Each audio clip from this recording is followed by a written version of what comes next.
गांधी अध्ययन केंद्र से जुड़े हुए मेरे युवा साथियों, आज जो बात हम करने जा रहे हैं लंबे अरसे से चल रही है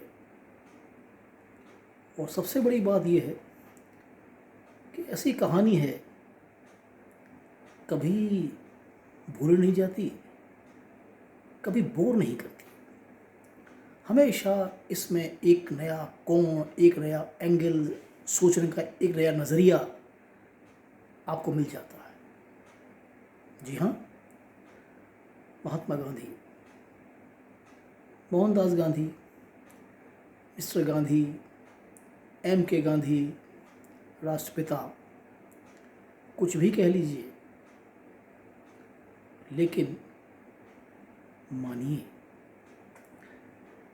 मेरे एक साथी हैं जो एक बड़ी दिलचस्प बात कहते हैं। वो ये कहते हैं, कुछ लोग गांधी को मानते हैं, कुछ गांधी की मानते हैं। लेकिन मैंने उनको बीच में टोका और ये कहा कि सर, दोनों को मानिए।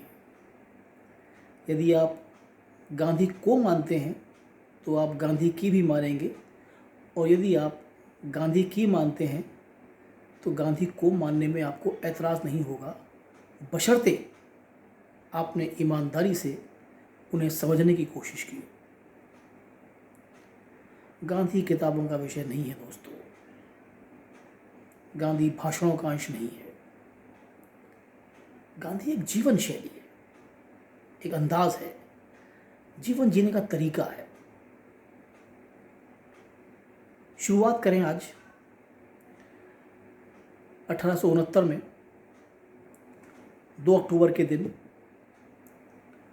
काठियावाड़ में एक मध्यम वर्गीय परिवार में मोहन का जन्म हुआ है। पिता करमचंद गांधी एस्टेट के दीवान हैं और काबा गांधी के नाम से बड़े प्रसिद्ध हैं। माँ पुतलीबाई काबा गांधी की चौथी पत्नी हैं, क्योंकि 2 पत्नियां दिवंगत हो चुकी हैं और तीसरी पत्नी से कोई संतान नहीं थी, तो तीसरी पत्नी की सहमति से काबा गांधी जी ने विवाह किया और उससे उन्हें 1869 में 2 अक्टूबर के दिन मोहन पुत्र के रूप में प्राप्त हुए। दिखती सी बात है, पिता एक बड़े पद पर हैं, घर में बहुत ज़्यादा संपन्नता तो नहीं है, लेकिन हाँ, सुविधाएं उपलब्ध हैं और उनके बीच में मोहन जन्मे हैं, बड़े हो रहे हैं। उनके बचपन को याद करते हुए लिखा है एक लेखक ने कि उनका बचपन पारे की तरह था। पारा टिकता नहीं है, ठहरता नहीं है। वैसी उत्कंठा, घूमने फिरने की इच्छा इस बच्चे की थी जो उसको औरों से अलग करती थी। पिता तो क्योंकि दीवान थे रियासत के, ब्रिटिश समय था तो राजकार्य में व्यस्त रहा करते थे। बच्चा माँ के पास ही पल बढ़ रहा है और काबा गांधी की जो 2 पत्नियां हैं जो अभी जीवित हैं, वो और कस्तूरबा, क्षमा करें, पुतलीबाई जो गांधी जी की माँ हैं, ये एक साथ रहते हैं। यानी 3 माँओं का प्यार इन्हें प्राप्त हो रहा है और एक अच्छा बचपन उनका बीत रहा है। थोड़े बड़े हुए तो स्कूल में भर्ती कराया गया। जिस स्कूल में पढ़ते थे ना, वहाँ से उनकी मार्कशीट मिली है, बड़ी दिलचस्प है। उस मार्कशीट को देखेंगे तो आपको ताज्जुब होगा कि मोहन औसत से कुछ अधिक, कुछ बेहतर दर्जे के विद्यार्थी थे। सामान्य से पास मार्क्स से कुछ ज़्यादा नंबर उनके आया करते थे, और कोई बहुत एक्स्ट्रा ऑर्डिनरी, इसको आप कहते हैं ब्रिलियंट, किसको आप कह सकते हैं, ऐसे विद्यार्थी नहीं थे। लेकिन हाँ, एक चीज़ जो मोहन को औरों से अलग करती थी वो ये कि शिक्षकों के प्रिय थे, उनकी बात मानते थे, उन पर विश्वास करते थे। उनकी जो बचपन की घटना है, आपने कई बार पढ़ी होगी, सुनी होगी, मैं आपके सामने बस दोहरा देता हूँ कि कक्षा में टेस्ट चल रहा है, बच्चे नीचे बैठे हुए दरी पट्टी पर परीक्षा दे रहे हैं, और जो शिक्षक हैं वो क्लास में घूम रहे हैं ताकि कोई नकल ना करे, कोई शरारत ना करे। इसी दौरान उनकी निगाह पड़ती है मोहन की कॉपी पर कि वो कैटल की स्पेलिंग गलत लिख रहे हैं। पेपर अंग्रेजी का है। मोहन उनके प्रिय छात्रों में से एक हैं, और उनको लगता है कि ये गलती कर रहा है, और उन्होंने शिक्षक होते हुए भी मोहन को एक इशारा सा किया है कि आगे वाले बच्चे की कॉपी में देखकर वो अपनी स्पेलिंग ठीक कर ले। परीक्षा खत्म हो गई। उन्होंने जब कॉपियाँ चेक की तो पाया कि मोहन ने स्पेलिंग ठीक नहीं की थी। जो उसको आती थी, जिसको वो सही मानता था, वही उसने लिखी थी। जब कॉपियाँ वापस दी गई तो शिक्षक ने कहा कि मैंने तुमसे कहा था कि उसकी कॉपी में देखकर स्पेलिंग ठीक कर लो, तुम्हारी स्पेलिंग गलत है। तो जो बालक का जवाब था वो ये बता रहा था कि कुछ अलग है, कुछ खास बात है, कुछ विशेषता है। उसने कहा कि मैं यकीन नहीं कर पाया कि आप मुझे कहेंगे कि मैं दूसरे की कॉपी में देखकर अपना उत्तर ठीक करूं। आगे चलें, थोड़े बड़े हुए। आपने गांधी जी की तस्वीरें देखी होंगी। कोई बहुत सुंदर या मजबूत कदकाठी के नहीं थे। एक औसत सी शक्ल, ज़्यादा लंबे चौड़े भी नहीं, बड़े बड़े अजीब से कान। कुल मिलाकर गांधी बहुत इम्प्रेसिव पर्सनैलिटी के मालिक नहीं थे, और ये चीज़ उन्हें बचपन से सालती थी। अपने दोस्तों को देखते थे, लंबे चौड़े ज़बरदस्त। गांधी ने भी करने की कोशिश की, और इसके लिए वो तमाम शरारतें या हरकतें की जो कि दोस्तों से सुनी। किसी ने कहा कि नॉनवेज खाने से शरीर मजबूत होता है। अंग्रेज़ों को देखो कितने मजबूत हैं, क्योंकि वो नॉनवेज खाते हैं। ये बात उन्हें छू गई। अब एक मुस्लिम दोस्त था, उसने इनके लिए सारे इंतज़ाम किए और इन्होंने खाया भी, लेकिन एक बेचैनी अंदर घर कर गई। अपनी आत्मकथा में माय एक्सपेरिमेंट विद ट्रुथ या सत्य के साथ मेरे प्रयोग में उन्होंने लिखा है कि लगता रहा कि जैसे पूरी रात मेरे पेट में बकरा बोलता रहा। एक बार पिता की जेब से पैसे भी चुराए। मालूम चल गया पैसे कम हैं। घर में कई नौकर भी आया करते थे। पिता ने कुछ कहा नहीं, चले गए। लेकिन मोहन का दिल सालता रहा। एक बेचैनी दिल में बनी रही, और रात को जब पिता अपनी खाट पर लेटे हुए थे, उनके पास जाकर लेटे और धीमे से उनके कान में कहा कि पैसे मैंने चुराए थे। पिता ने बालक के सर पर हाथ फेरा है और एक वाक्य कहा है, आइंदा ऐसा मत कर। गांधी ने लिखा है अपनी आत्मकथा में कि वो मेरी ज़िंदगी का सबसे संतोषप्रद क्षणों में से एक क्षण था जब मैंने सच्चाई को स्वीकार करने के बाद मिलने वाले आनंद को महसूस किया। गलती होती है, सबसे होती है, लेकिन बड़ी क्षमता चाहिए अपनी गलती को स्वीकारने में, अपनी बात पर कायम रहने में और अपनी गलती को सुधारने में। गांधी में ये जज्बा बचपन से था। बड़े हुए और इसके बाद पढ़ाई मैट्रिक की पहले, उसके बाद ग्रेजुएशन करने के लिए आगे गए, पोरबंदर पहुँचे, वहाँ पढ़ाई जारी रखी और इसी दौरान 14 वर्ष की उम्र में, यानी 1884 में, 83 या 84 में, इस पर कोई निश्चित तारीख नहीं है, गांधी जी का विवाह भी कर दिया गया। उस समय ये परंपराएं थी कि 14-15 वर्ष की उम्र में शादी ब्याह कर दिए जाया करते थे।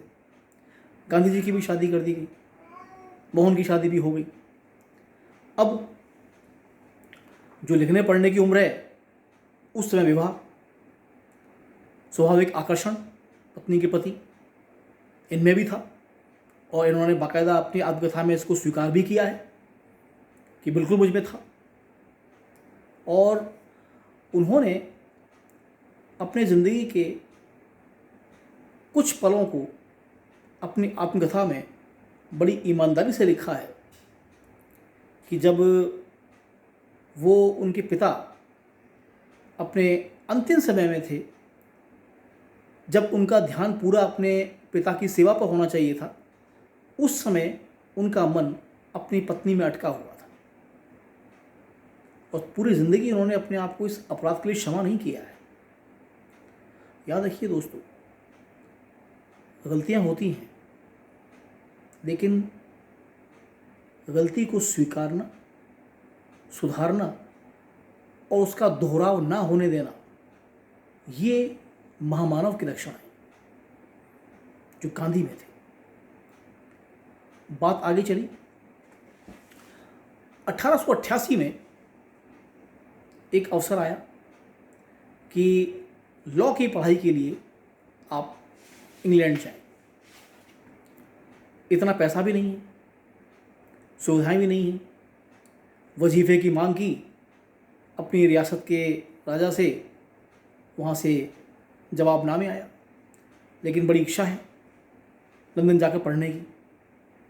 खैर, घर के जेवर गिरवी रखे गए। माँ पुतली बाई ने ये कसम दिलाई कि तुम दूसरी स्त्रियों की ओर देखोगे भी नहीं, शराब नहीं पियोगे और मांसाहार नहीं करोगे। ये कसम खाई, तब अनुमति मिली कि ठीक है, जा सकते हो। गुजरात से पहुँचे बम्बई ट्रेन से। बम्बई में एक नई मुसीबत इंतज़ार में खड़ी है। वो ये कि बम्बई के जो गुजराती हैं, उन्होंने इस बात पर सख्त ऐतराज़ कर दिया है कि 7 समंदर पार ये जो लड़का पढ़ने जा रहा है, हम इसको जातवार कर देंगे, इसको हम अलाउ नहीं करेंगे। खैर, बड़ी मुश्किल से उनको मनाकर आखिर में क्लाइड नाम के जहाज़ में बैठकर मोहन लंदन के लिए रवाना हुए। रास्ते में अनेक अनुभव लिए, लंदन पहुँचे 1888 के अंदर ही। और आप जानते हैं, सबसे आश्चर्य वाली बात, आज 4 सितंबर है। 4 सितंबर के दिन ही गांधी जी इस क्लाइड नाम के जहाज़ पर बैठकर लंदन के लिए रवाना हुए थे 1888 में। 3 साल लंदन में रहे, लॉ की पढ़ाई की और 1891 में वहाँ से वापस बम्बई लौट कर आए। अब असीमित प्रतिभा के धनी नहीं है। गांधी लिखते बहुत अच्छा थे, इसमें कोई संदेह नहीं है, पर गांधी बहुत अच्छे वक्ता नहीं थे। बात कड़वी लगेगी आपको, पर ये सच है। जबकि जो वकालत का काम है उसमें तो अच्छा बोलने वाला चाहिए ही चाहिए, वरना आप जज को अपने पक्ष में कन्विंस कैसे कर पाएंगे। ये समस्या मोहन के साथ भी थी, नहीं कर पाते थे। और वकीलों की जो लोकप्रियता है वो तो केस दर केस ही आगे बढ़ती है या पीछे घटती है। शुरुआत में तो कोई केस मिला ही नहीं, और बाद में जब मिलने शुरू हुए तो पता पड़ा कि साहब जो वकील है वो कोर्ट में ठीक से बहस नहीं कर पाता, परिणाम स्वरूप केस हार जाते हैं। अब परिवार भी है, पत्नी भी है, बच्चे भी हैं, खर्चा बढ़ रहा है। वापस गुजरात आते हैं और राजकोट में अपनी प्रैक्टिस शुरू करते हैं। कुछ छोटे मोटे काम वकालत में करते हैं जो कि बहुत प्रभावशाली नहीं थे, लेकिन हाँ 300 रुपया महीना की आमदनी उस दौरान हो जाया करती थी और घर और परिवार का खर्चा चल जाया करता था। पर संतुष्ट नहीं थी उससे। ठीक है, काम चल रहा है तो कर रहे हैं, संतुष्ट नहीं थे। इसी दौरान 1893 में जीवन में एक नया मोड़ आता है जो गांधी के जीवन की दशा और दिशा दोनों बदलने वाला था।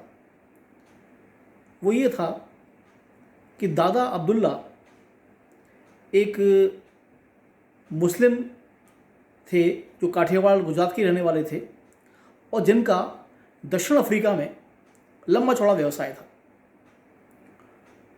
हुआ ये कि दादा अब्दुल्ला की कुछ वहाँ दुकानें थीं, कुछ संपत्ति थी, और उसको लेकर भाई के साथ वो विवाद हो गया। अब जो जमीन के और जो कागज थे उनके पास, जो दस्तावेज थे, वो गुजराती भाषा में थे और दक्षिण अफ्रीका में वहाँ बोलबाला था अंग्रेजी का। अब आप इस चीज़ को समझिएगा कि नियति या डेस्टिनी कैसे अपनी भूमिका निभाती है। दादा अब्दुल्ला ने एक चिट्ठी लिखी मोहनदास गांधी के भाई कि तुम्हारा जो भाई लंदन से लॉ कर कर आया है उससे पूछो क्या वो मेरे कुछ केस लड़ने के लिए दक्षिण अफ्रीका आना चाहेगा। मैं उसको जहाज़ का आने जाने का टिकट और इतने पाउंड, जो एक बड़ी राशि थी, फीस के रूप में दूंगा और उसका रहने का, खाने पीने का इंतज़ाम मैं करवा दूंगा। कारण ये था कि दादा अब्दुल्ला को ऐसा वकील चाहिए था जिसको अंग्रेजी और गुजराती दोनों आती हो, और ये हुआ। गांधी चाहते भी थे और जो उनको अवसर मिल रहा था वो भी बड़ा आकर्षक था। गांधी दक्षिण अफ्रीका के लिए रवाना होते हैं। और याद रखिएगा, अपने आगे के व्याख्यानों में इसकी हम चर्चा करेंगे कि दक्षिण अफ्रीका दरअसल मोहनदास करमचंद गांधी की प्रयोगशाला थी जहां उन्होंने प्रयोग किए और उनका सफल परीक्षण भारत में आकर किया। बहुत बहुत आभार सभी को सुनने के लिए।